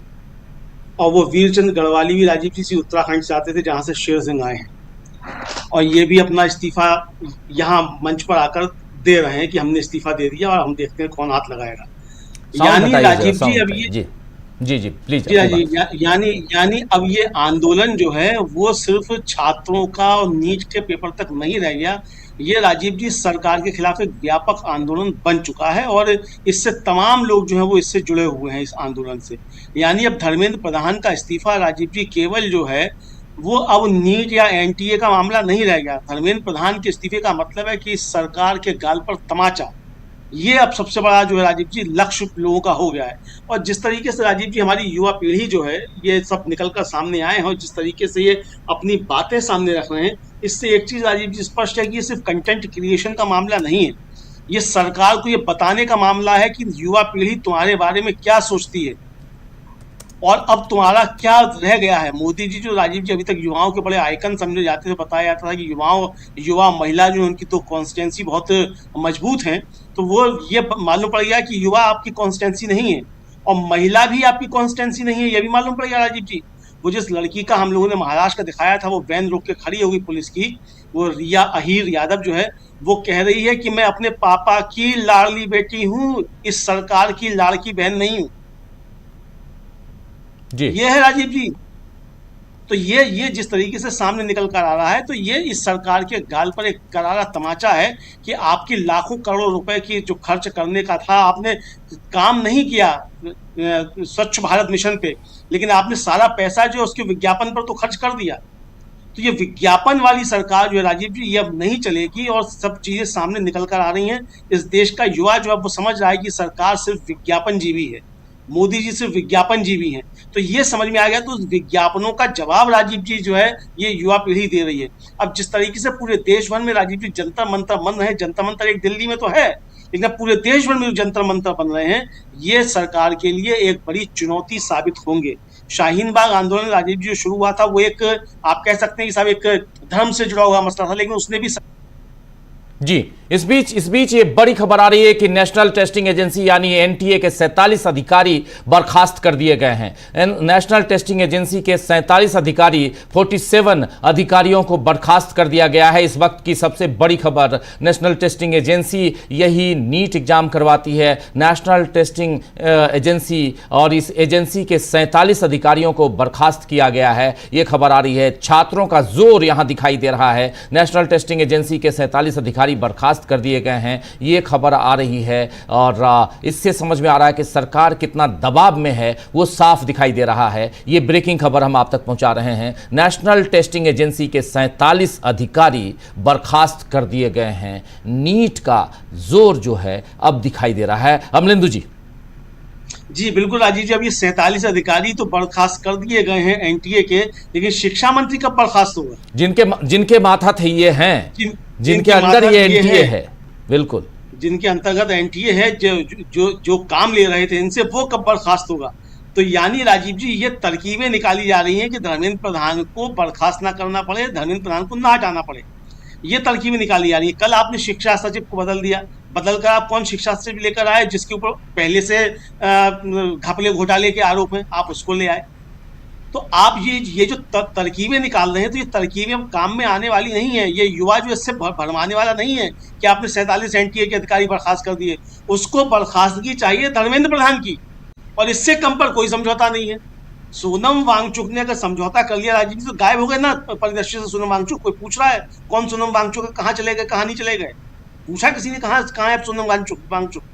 तो इसीलिए अब ये जो आंदोलनकारी आया है, ये किसी इस कॉल पे नहीं आया है कि साहब के एनटीए के 47 अधिकारी बर्खास्त हो जाएंगे।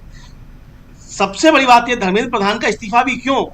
धर्मेंद्र प्रधान का इस्तीफा भी इसलिए कि धर्मेंद्र प्रधान अब एक भ्रष्ट व्यवस्था का प्रतीक बन चुके हैं। ये सरकार ने जो व्यवस्था बनाई है उस भ्रष्ट व्यवस्था का प्रतीक है धर्मेंद्र प्रधान, इसलिए धर्मेंद्र प्रधान का इस्तीफा चाहिए। और धर्मेंद्र प्रधान का इस्तीफा होगा तो उसके बाद व्यवस्था सुधरेगी, ये लोगों को यकीन है। क्योंकि जब ये होगा तो उसके बाद सरकार पर दबाव बढ़ेंगे। लेकिन देखना यही राजीव जी कि ये सरकार जो है वो कितना और टकराव का रास्ता अपनाती है। हम लोग फिर राजीव जी इस सरकार को चेताने का काम करेंगे। हम लोगों ने पहले भी चेताया था, जिस समय सोनम वांगचुक के खिलाफ किया गया था उस समय भी हमने कहा था कि अगर सरकार ने कोई एडवेंचर करने की कोशिश की तो इसके दुष्परिणाम होंगे, सरकार को लेने के देने पड़ेंगे। वो परिस्थितियां 20 जुलाई को सामने आई। आज हम फिर चेताना चाहते हैं कि अगर आपने कल या परसों देश भर के अंदर कहीं भी या जनता मंत्र पर कोई एडवेंचर करने की कोशिश की तो ये संभाले नहीं संभलेंगी। अभी तक लोग बात करते थे नेपाल और चीन और कहाँ की, वो सारी बातें भी सच होती हुई दिखाई भी पड़ सकती हैं।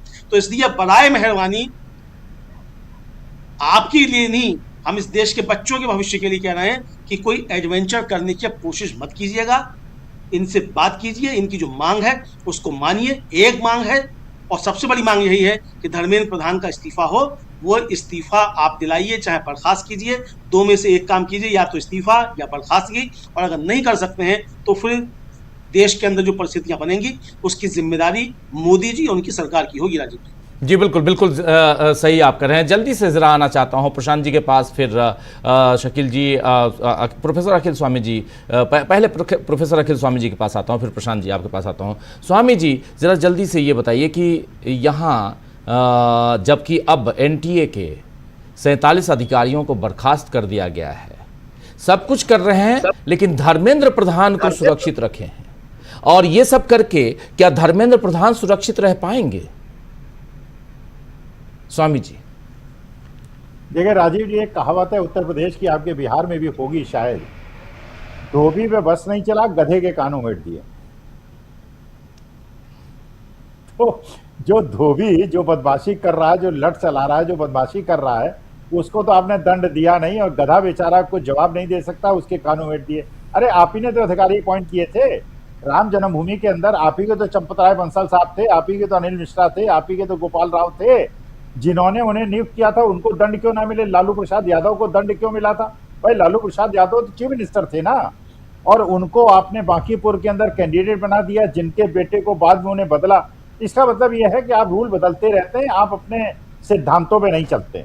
देखिए वास्तविकता यह है कि अब तो मामला जितना ये डिले करते जाएंगे, चाहे कोई नौटंकी कर लें। अब देखिए कमिटमेंट तो कांग्रेस जनता पार्टी ने कर दिया, पब्लिक के सामने कर दिया, बच्चों के सामने कर दिया कि अब धर्मेंद्र प्रधान का इस्तीफा तो होके रहेगा। और जितना ज्यादा ये जिद दिखाएंगे कि हम धर्मेंद्र प्रधान का इस्तीफा नहीं लेंगे, डेडलॉक बढ़ता जाएगा। इस डेडलॉक के बढ़ने से फायदा किसको होगा बताइए? नुकसान किसको होगा? अगर किसी को नुकसान होगा तो केवल भारतीय जनता पार्टी को नुकसान होगा। फायदा इसको किसको होगा? जिसको भारतीय जनता पार्टी नहीं चाहती फायदा हो, राहुल गांधी को। क्योंकि आंदोलन अगर 3 महीने और चला गया, 4 महीने और चला गया, मान लीजिए नहीं मानी गई, दोनों अड़े रहे, क्या होगा? उत्तर प्रदेश के अंदर 7 स्टेट्स के अंदर जो इलेक्शन होने हैं उसमें भारतीय जनता पार्टी का सुपड़ा साफ हो जाएगा। अगर आंदोलन खत्म हो गया, उसके बाद जो लोग चोट खाए हुए घर घर अपना जाएंगे और अपनी बातें बताएंगे, किस तरह इनको जोमेटो और स्विगी का खाना इनका बंद कराया गया था, कैसे पानी बंद कराया गया था, कैसे पीटा गया था, तभी भारतीय जनता पार्टी का नुकसान होगा। तो भारतीय जनता पार्टी तो अपने पैर पे कुल्हाड़ी मांग रही है। अब हम लोग राय दे रहे हैं, बिना पूछे राय दे रहे हैं, राष्ट्र हित में राय दे रहे हैं। नहीं मानना चाहें तो ना माने, मानना चाहें तो मान लें। बिल्कुल बिल्कुल आप सही कह रहे हैं। प्रशांत जी जी देखिए, अब ये हेडलाइन मैनेजमेंट किया गया है एनटीए के 47 अधिकारियों को हटा के। मुझे लगता नहीं कि इस हेडलाइन मैनेजमेंट से कोई कामयाबी हासिल होगी। तो ये बड़ा मुश्किल है। ये जो प्रयोग मोदी जी कर रहे हैं इससे मुश्किल है, और ये पूरे देश में आंदोलन फैल चुका है, और इसको अब समेटना मोदी जी के बस का नहीं है। सिर्फ धर्मेंद्र प्रधान का इस्तीफा ही है। ये एक हेडलाइन मैनेजमेंट गोदी मीडिया के लिए किया गया है कि वो इस खबर को बढ़ाए चाहें। समस्या ये है राजीव जी कि गोदी मीडिया को जेनजी देखता ही नहीं है। वो हमको आपको तो देखता है, डिजिटल मीडिया को देखता है। उसका इंस्टाग्राम उसका प्लेटफॉर्म है, जिसको मोदी जी कह रहे हैं कि इंस्टाग्राम पे आओ। इंस्टाग्राम पे आके बीजेपी के लोग क्या करेंगे? वो तो नीट को अखबार बताते हैं, वो मजाक उड़ाएगा वहां पे जेनजी इनका। तो जेनजी तो बहुत इंटेलिजेंट है ना। कल हम लोग एक मिले, एक फैशन डिजाइनिंग का स्टूडेंट है जो जस्टिस एचआर खन्ना की बात कर रहा है। आप सोचिए, तो वो उस जेनजी से आप इस तरीके के हेडलाइन मैनेजमेंट से, ये पुराने टूल्स हैं जिससे कि वो कोशिश कर रहे हैं, और ये मुझे लगता नहीं कि अब इसमें जो है उनको कामयाबी हासिल होगी। धर्मेंद्र प्रधान का इस्तीफा तो मोदी जी को लेना पड़ेगा। वो ये एक टेस्टिंग बलून जिसको कहा जाए वो छोड़ा गया है।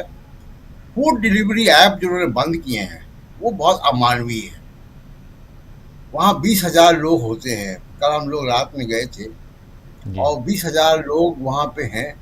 उनकी फूड डिलीवरी है, पानी है, वही सब ला रहे हैं जो ऑनलाइन सर्विसेज में वहीं से आ रहा है।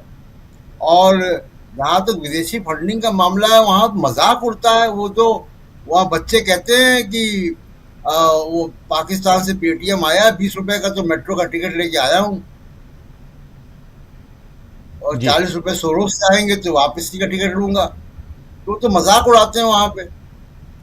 दूसरी एक जो बात जो मैं कल हम लोग गए थे वहाँ पे जो महसूस की है मैंने, वो ये कि इतने लोग हैं। हमने देखा कि मथुरा से एक परिवार आया हुआ था अपनी बच्चियों को लेकर। तमाम अलग अलग शहरों से लोग आए हुए, महिलाएं बहुत हैं। मुझको लगता है कि मेरा सुझाव है, हालांकि हम लोगों का काम नहीं है सुझाव देना, काम एनालिसिस करना है, लेकिन ये राष्ट्रीय समस्या है। और ये जो जेनजी जंतर मंतर पे है या देश के दूसरे शहरों पे है, ये केवल धर्मेंद्र प्रधान का इस्तीफा नहीं मांग रहा है, ये भारत के संवैधानिक लोकतंत्र को बचा रहा है। जेनजी का यह आंदोलन कामयाब होगा तो भारत का संवैधानिक लोकतंत्र बच पाएगा। तो इसलिए जो जिस लाल किताब संविधान की लेकर राहुल गांधी दिखाते हैं अपनी मीटिंग्स में, उसी संवैधानिक लोकतंत्र को जेनजी बचा रहा है। और मुझे लगता है कि बहुत मुश्किल में है। वहाँ पे वॉशरूम नहीं है महिलाओं के लिए, ठहरने की जगहें नहीं है। 200 से ऊपर 240 एमपी हैं इनके पास, 220 एमपी हैं इंडिया गठबंधन के पास। ये अपने दरवाजे खोल दें, कम से कम महिलाओं के लिए खोल दें। और वहाँ लोग, तमाम पॉलिटिकल पार्टीज के पास अपने दफ्तर हैं, एमपीज के बंगले हैं, बड़े बड़े बंगले हैं। इनको सोचना चाहिए इस बारे में कि कैसे आप मदद कर सकते हैं वहाँ जो लोग, तमाम लोग आ रहे हैं।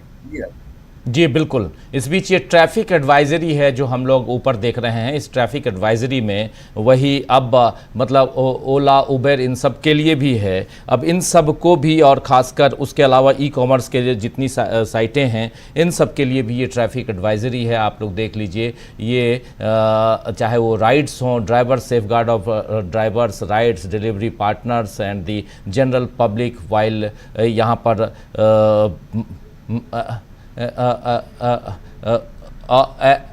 ऐप बेस्ड मोबिलिटी एग्रीगेटर जो हैं, ओला, उबर, बाइक, रैपिडो, ये सारे इन सबको बंद कर दिया गया है यहाँ पर। और वहाँ की खासकर जो एरिया है जंतर मंतर का एरिया, उसके लिए ये आप देख लीजिए, app based mobility aggregator, ride hailing platforms, food delivery service, ये यहाँ पर साफ सर्विसेज। और उसके अलावा कोई commerce operators, logistics providers and other e-commerce entities are advised to take note of the यहाँ पर prohibitory order while operating their digital platforms and regulate their service in the notified area।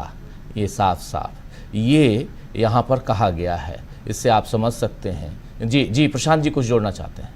सिर्फ एक बात मैं जोड़ना चाहता हूँ राजीव जी कि ये जो फूड डिलीवरी ऐप बंद कर रहे हो, जब आप ट्रैफिक एडवाइजरी बता रहे हैं, ये मानवाधिकारों का उल्लंघन है। जंतर मंतर पे जो जेन जी है, जो हमारे युवा है, छात्र हैं, वो संविधान के आर्टिकल 19 के तहत हैं। उनको वो अधिकार है, राइट टू असेंबली है, वहां पे फ्रीडम ऑफ स्पीच का मामला है। ये सुप्रीम कोर्ट ने क्या कैमरे बंद किए हैं कि संवैधानिक अधिकारों के बारे में सुनना बोलना ही बंद कर दिया है? मुझे लगता है कि सुप्रीम कोर्ट को इसमें जो है इंटरवीन करना चाहिए कि आप लोगों को भूखा नहीं मार सकते। ये तो युवा देखिए, तो गुड़गांव से रोहनी से पैदल चले आएंगे। सुप्रीम कोर्ट ने तो अपनी लाइव स्ट्रीमिंग दिखाने से आज मना कर दिया कि आप बिल्कुल नहीं दिखा सकते, ये कानूनी अपराध माना जाएगा। वही मैं कह रहा हूँ कि अगर सुप्रीम कोर्ट ने कैमरे बंद किए हैं तो क्या अपने आंख कान नाक भी बंद कर दिए हैं? बिल्कुल। उसके अलावा तो ह्यूमन राइट्स का मामला है। एक और घटनाक्रम सुप्रीम कोर्ट के जो सीजेआई हैं, chief justice of India Suryakant साहब, वो कह रहे हैं कि एक चिट्ठी को मैं संज्ञान में कैसे ले लूं? एक चिट्ठी किसी मिश्रा ने या किसी और ने, ऐसे ही उन्होंने कहा है, किसी मिश्रा ने या किसी और वकील ने एक चिट्ठी लिख दी कि वहाँ पर 20 तारीख के घटनाक्रम के बारे में, और आपको क्या लगता है कि उसको संज्ञान में लेकर उस पर मैं कार्रवाई शुरू कर दूँ, क्योंकि ये PIL नहीं है। और अगर वो PIL नहीं है, अगर याचिका नहीं है, जो रिट याचिका दायर की गई वो नहीं है, तो इसको संज्ञान में मैं कैसे लूँगा? ये बात वहाँ पर जी justice PN Bhagwati chief justice थे, उन्होंने कहा था पोस्ट कार्ड में भी हम PIL एक्सेप्ट करेंगे। पोस्ट कार्ड में भी PN भगवती, ये पढ़ रहे हैं आप पिछले जजमेंट निकाल के हमारे माननीय जजेस, ये कोई नई बात नहीं है। और मैंने तो बहुत पहले उनका इंटरव्यू भी किया था जब वो जीवित थे।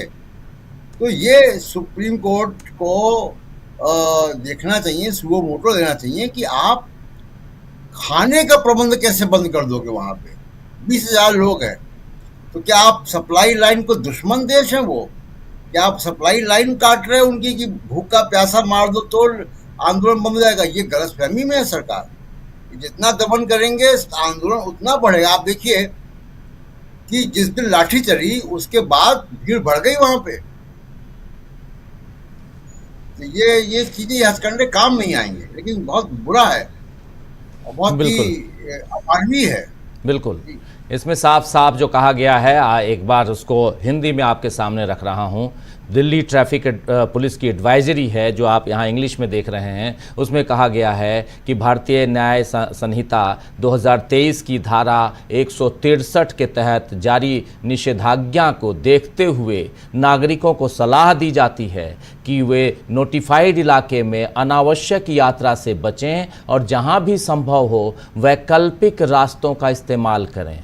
ऐप आधारित mobility, ride hailing, food delivery, logistics और ई-कॉमर्स प्लेटफॉर्म्स को सलाह दी जाती है कि वे सार्वजनिक सुरक्षा और कानून व्यवस्था बनाए रखने के लिए निषेधाज्ञा की अवधि के दौरान प्रतिबंधित इलाके में अपने कामकाज को नियंत्रित करें। ये बात यहाँ पर कही जा रही है, यानी ये प्रतिबंधित इलाका है कौन सा? जंतर मंतर और आसपास का, वहाँ आप अपना कामकाज बंद कर दीजिए। ओला, उबर और उसके अलावा ज़ोमैटो, स्विगी, ये सब जितने भी हैं आप लोग, यानी एक तरफ आप डिजिटल इंडिया कह रहे थे, इन सब को बढ़ावा दिया, अब इंटरनेट काट रहे हैं, फूड डिलीवरी को आप रोक रहे हैं, और दूसरी तरफ आप ये दिखाने की कोशिश कर रहे हैं कि हम छात्रों के साथ हैं। रात को 12:30 बजे आप इंस्टाग्राम पे वीडियो पोस्ट करते हैं बना के, और आप बताने की कोशिश ये करते हैं कि हम आपके साथ हैं, युवाओं के साथ हैं। आखिर चल क्या रहा है शकील जी? ये ऐसे देश चलता है? ये क्या है शकील जी? ये एडवाइजरी क्या है? राजीव जी, आप कह रहे हैं रात को 12:30 बजे पोस्ट करते हैं। उसमें लिखा क्या था उन्होंने, प्रधानमंत्री मोदी ने? More strict action against paper leak to come in tomorrow cabinet हो गई जी। क्या स्ट्रिक्ट एक्शन हुए? वही जो सब पुराने थे। इतनी सजा, इतना जुर्माना, ये स्ट्रिक्ट एक्शन है। ये तो पहले से थे सारे के सारे, इसमें क्या नया कर दिया आपने? 2 करोड़ का 5 करोड़ कर दिया, इससे क्या होने वाला है? तो प्रधानमंत्री खुद अपनी बातों पे कायम नहीं रह पा रहे। रात को जोश में कह देते हैं कि सुबह में देखूंगा, जब सुबह कुछ नहीं कर पाए तो जो आप ये एडवाइजरी बता रहे हैं उन्होंने कहा ये जारी कर दो। जो जितने भी खाने के ऐप हैं, ट्रैफिक के ट्रांसपोर्टेशन के ऐप हैं, उन पे पाबंदी लगा दो आप सारे के सारे। ये काम तो इन्होंने कल ही कर दिया था कि आई कार्ड देख के जाने दे रहे थे। मेट्रो से कल ये सेंट्रल सेक्रेटरीट पे जब एग्जिट दे रहे थे तो आई कार्ड देख के दे रहे थे, वैसे नहीं दे रहे थे। सैकड़ों लोग खड़े हुए थे, लेकिन जिनके पास कोई सरकारी आई कार्ड है और उनको लगता है कि हाँ इसको दिया जा सकता है, उसको दे रहे थे। तो अब मामला बहुत ज्यादा बढ़ गया है। और जो एक जिक्र हो रहा है कि साहब बाकी 2 मांगे मान लेंगे, पहली का अभी सोच रहे हैं। अरे पहली मांगी तो सबसे इंपॉर्टेंट है, बाकी 2 मांगों का तो कोई मतलब ही नहीं है उनके साथ। पहली मांग इंपॉर्टेंट है कि धर्मेंद्र प्रधान जी आप जाइए। ये तो सरकार मुकदमे इसलिए किसी भी आंदोलन में कि उसके पास नेगोशिएशन के लिए एक वो रहे कि देखो मैं इन पैसे केस हटा रही हूं। हर आंदोलन में हटाए जाते हैं ये तो। और जहां तक माफी मांगने की बात है, राहुल गांधी सही कह रहे हैं, पर माफी तो किसानों से भी मांग चुके हैं। माफी तो खुशी खुशी मांग लेंगे, उसमें कोई प्रॉब्लम नहीं है।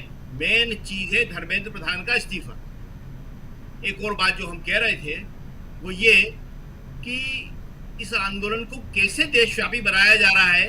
एक तरफ जो कांग्रेस जनता पार्टी वो अपना कॉल दे रही है, दूसरी तरफ इसके जो साथ में आंदोलन चल रहा है सप्लीमेंट्री, उसको पैरेलल नहीं कहेंगे।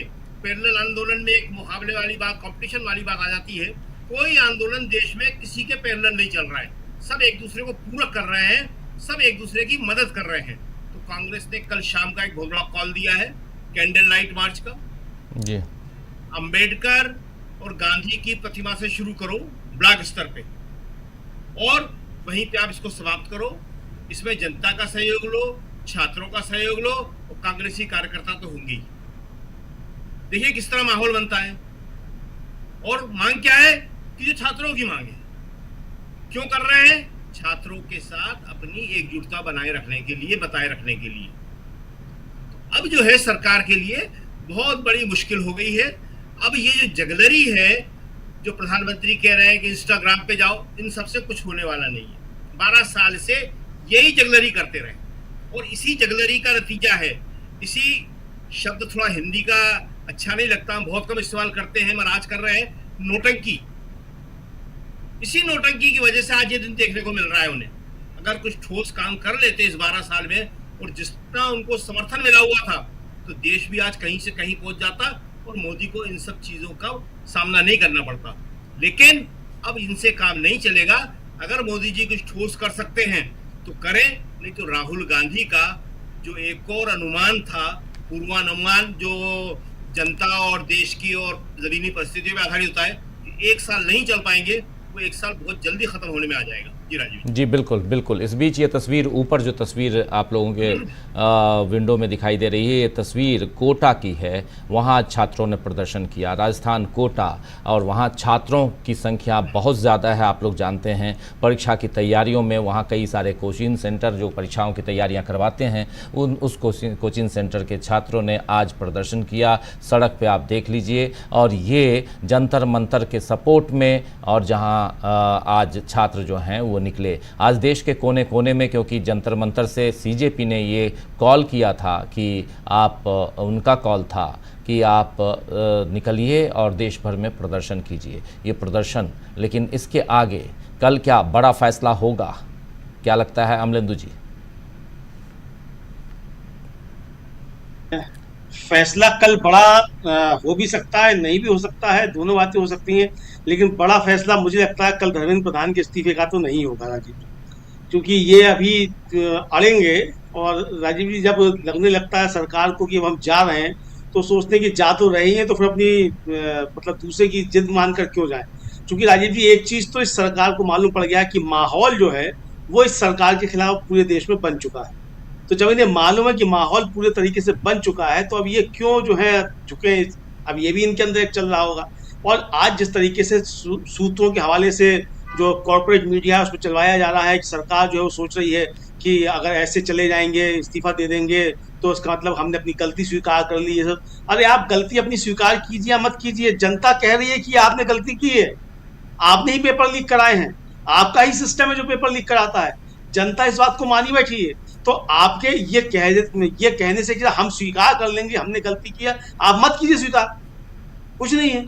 लेकिन मुझे लगता है राजीव जी अब जिस तरीके से डिलीवरी बंद कराई जा रही है, ओला ओवर से कहा जा रहा है कि आप मत जाइए उधर, उस एरिया को मत कीजिए, एनडीएमसी का आदेश आया आता है कि शाम 6:30 बजे के बाद दुकानें बंद कर दी जाएं।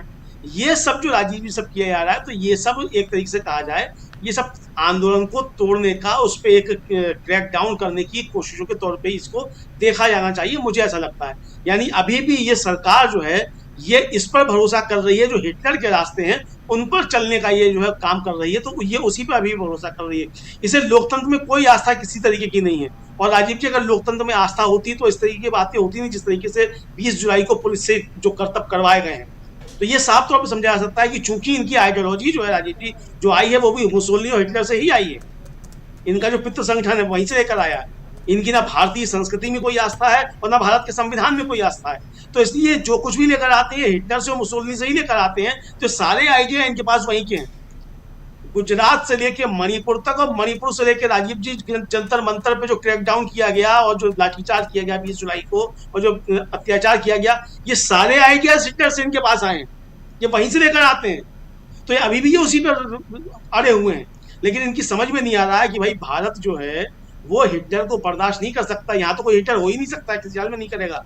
और ये युवा पीढ़ी जो है इसने बिल्कुल आश्वस्त कर दिया है कि ना तो आप लोकतंत्र कुचल सकते हैं ना संविधान बदल सकते हैं, दोनों काम आप नहीं कर सकते, ये युवा पीढ़ी ने बता दिया है। तो अगर आप ये सोचेंगे कि आप कोई क्रैकडाउन करेंगे और फिर बच्चों को आप पीटेंगे और फिर उनको आप कुचलेंगे, तो ये दमन जो है वो आप नहीं कर पाएंगे। दमन अगर करेंगे तो उसका जबरदस्त प्रतिरोध होगा और ज्यादा आंदोलन ये बढ़ेगा। ये हम फिर चेताना चाहते हैं कि आप ये एडवेंचर करने की कोशिश बिल्कुल मत कीजिए, जो सुलझ सकता है मामला उसको सुलझाने की कोशिश कीजिए। इसलिए राजीव जी मुझे नहीं लगता कि कल जो है कोई वार्ता चलेगी, हो सकता है फिर जो है कोई समय सीमा दे दी जाए, जैसे किसान आंदोलन के दौरान वार्ता पे वार्ता चल रही थी, तो फिर अब कोई वार्ता होगी, फिर अब समय दे दिया जाएगा 2 दिन का, ताकि जो है छात्र जो बाहर से आए हुए हैं और तब तक इस तरीके से सप्लाई चेन रोकी जाए, तो शायद वहां कोई परिस्थितियां ऐसी पैदा हो जाए कि पानी पीने को ना मिले तो कहाँ छात्र रहेंगे। लेकिन इसके भी रास्ते राजीव जी निकल आएंगे। अगर आप ओला ओवर नहीं चलने देंगे तो क्या आप ये समझते हैं कि बिना ओला ओवर के वहां रसद पहुंचेगी नहीं, खाना पहुंचेगा नहीं? कितनी आप करेंगे भाई बैरिकेडिंग, क्या क्या करेंगे? वहीं अगर राजीव जी जिस तरीके से तंबू कनात सब सज गए थे किसान आंदोलन में, अगर वहीं जो है जम गए छात्र कि ठीक है चलो हम यहीं बनाते हैं, फिर आप क्या करेंगे? तो ये परिस्थितियां सब पैदा हो सकती हैं। और मैं फिर कहूंगा राजीव जी, मैंने दिन में भी कहा था कि हो सकता है कि चूंकि अफसरान जो है वो समझ रहे हैं कि ये सरकार जाने वाली है, इसका इकबाल खत्म हो गया है, तो अफसरान भी अब गुमराह कर रहे हो सरकार को कि क्रैकडाउन करो, ताकि चलते चलते और जो है इनकी बुरी गत हो जाए। तो ये भी हो सकता है। तो इसलिए मोदी जी सावधान हो जाएं, अधिकारियों की बातों पर भरोसा ना करें, जो छात्र कह रहे हैं उनकी बात का भरोसा करें, बात मान लें, उनकी इसी में भलाई है, देश की भी और उनकी भी। राजीव जी प्रशांत जी, इसके पीछे की रणनीति क्या हो सकती है कि ओला, उबर, स्विगी, जोमेटो सब बंद कर दो, जितने भी ऐसे ऐप बेस्ड जो ई कॉमर्स कंपनियां हैं सबको बंद कर दो, और उस एरिया में अब तो ट्रैफिक एडवाइजरी भी आ गई दिल्ली पुलिस की। प्रशांत जी अनम्यूट जी। नहीं आ रही आवाज मेरी? आ रही, अब आ रही जी।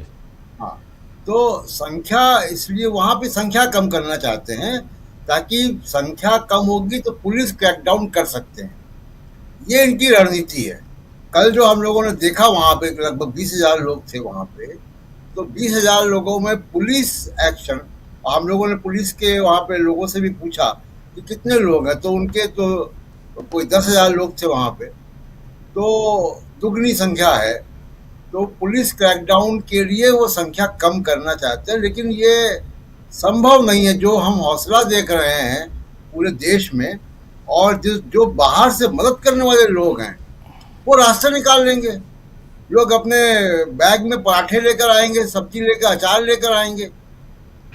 मध्य प्रदेश से या छत्तीसगढ़ से एक छात्र जो है एक छोटे टिफिन में चने और अचार लेके दिल्ली आ गया।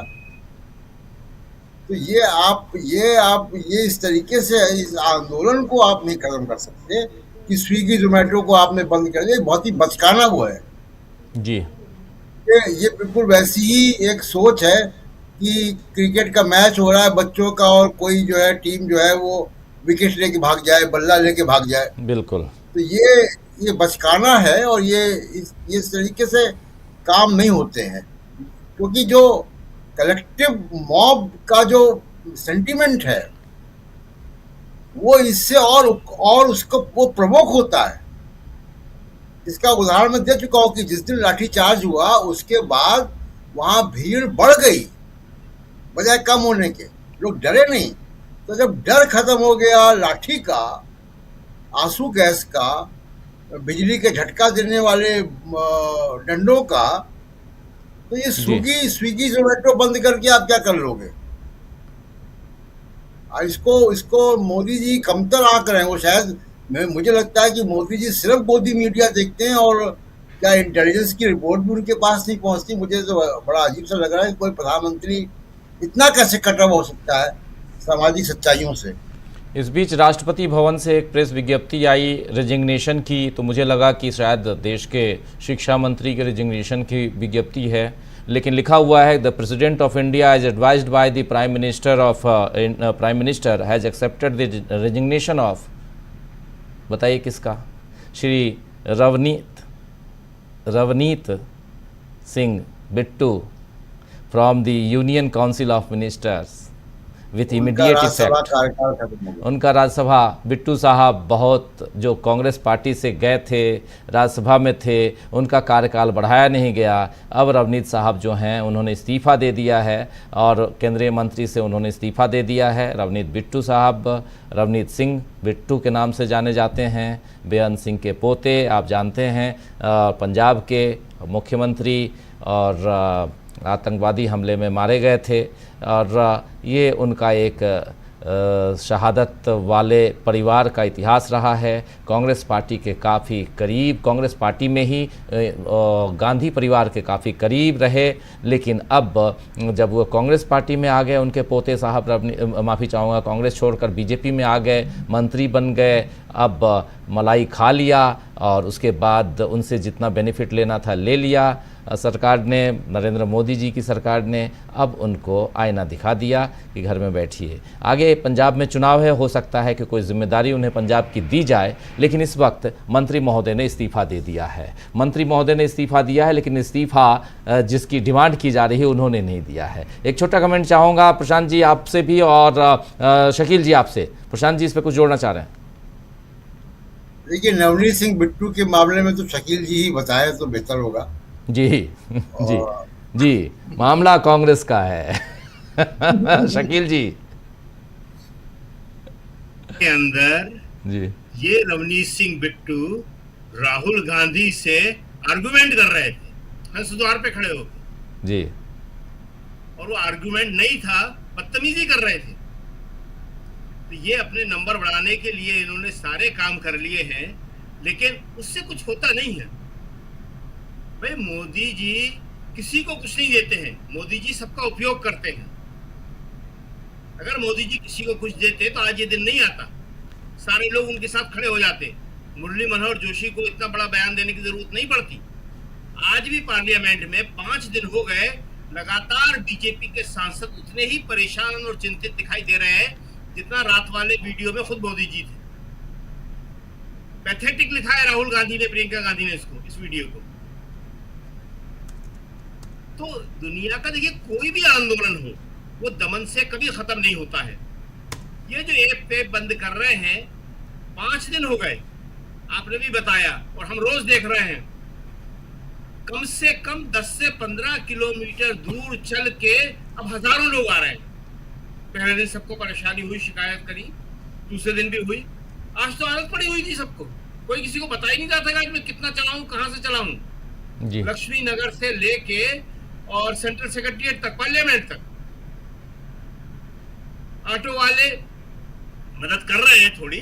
कुछ शेयरिंग ऑटो जो नहीं चलते थे कभी भी, वो शेयरिंग ऑटो करने लगे हैं। कुछ गाड़ी वाले भी मदद कर रहे हैं।